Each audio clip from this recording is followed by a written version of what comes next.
بسم اللہ الرحمن الرحیم۔ السلام علیکم ورحمۃ اللہ وبرکاتہ۔ رسول اللہ صلی اللہ تعالی علیہ وسلم نے فرمایا، جب بھی مومن کسی پریشانی، بیماری، رنج و ملال، تکلیف اور غم میں مبتلا ہوتا ہے، یہاں تک کہ اسے کانٹا بھی چبھتا ہے، تو اس کے بدلے میں اللہ تعالیٰ اس کے گناہ معاف کر دیتا ہے۔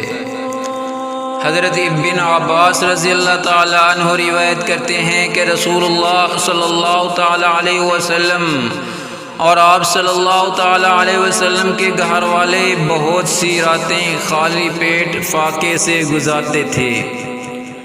ان کے پاس رات کا کھانا نہیں ہوتا تھا اور ان کا کھانا عام طور پر جو کی روٹی ہوتی تھی۔ رسول اللہ صلی اللہ تعالی علیہ وسلم نے فرمایا، قسم ہے اس پروردگار کی جس کے قبضے قدرت میں میری جان ہے، کہ اگر تم میں سے کوئی آدمی رسی لے کر جنگل کو چلا جائے اور لکڑیوں کا گھٹا باندھ لائے، تو یہ اس سے بہتر ہے کہ وہ کسی کے پاس جا کر سوال کرے اور وہ دے یا نہ دے۔ حضور نبی اکرم صلی اللہ تعالی علیہ وسلم کی ذات مبارکہ، اخلاق، حسن و سیرت طیبہ کی اعتبار سے وہ منور آفتاب ہیں جس کی ہر جھلک میں حسن خلق نظر آتا ہے۔ آپ صلی اللہ علیہ وسلم کی ذات پاک میں حضرت عیسیٰ علیہ السلام کا حلم، حضرت موسیٰ علیہ السلام کا جوش اور حضرت ایوب علیہ السلام کا صبر پایا جاتا ہے۔ آپ صلی اللہ علیہ وسلم نے تبلیغ اسلام کے لیے بستیوں اور بیابانوں میں اللہ کا پیغام پہنچایا، مخالفین کی سنگ زنی و سختیاں سہیں، حضرت ابراہیم علیہ السلام کی طرح وطن چھوڑا اور ہجرت کی، مگر پھر بھی دنیا انسانیت کو امن و محبت، رحمت اور سلامتی کا پیغام دیا۔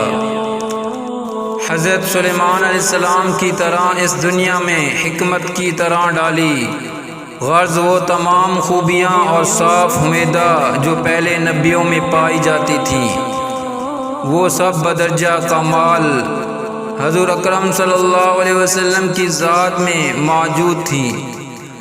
اسلام ایک ابدی مذہب اور سرمدی اصول ہے، امن و سلامتی کا ذریعہ اور صلح و آشتی کا سرچشمہ ہے۔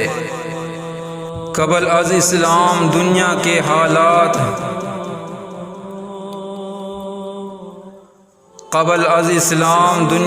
حالات ناگفتہ بے تھے، سینکڑوں خرابیاں اور بے شمار برائیاں سماج میں رائج تھیں۔ توحید کی جگہ شرک، خیر کی جگہ شر، امن کی جگہ جنگ اور عدل و انصاف کی جگہ ظلم و استبداد نے لے لی تھی۔ عورت کی معاشرے میں کوئی تقریم نہیں تھی، بیٹی کو زندہ درگو کر دیا جاتا تھا۔ چھوٹی چھوٹی باتوں پر بھی اگر جنگ شروع ہو جاتی تو وہ جنگ کئی سالوں تک جاری رہتی۔ شراب نوشی، جوا بازی اور اوہام پرستی ان کی رگ و ریشے میں سمایا ہوا تھا۔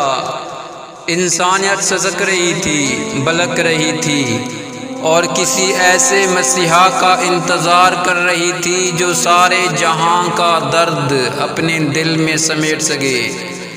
انجہلنا رسومات، خود ساختہ مذہبی، سماجی بدہشوں، تہذیبی اور اخلاقی تنزلی، فتنہ و فساد، تخریب کاری، خرافات کا خاتمہ کر سکے، جو ایسی تحریک چلائے جس سے اوہام پرستی کا خاتمہ ہو جائے۔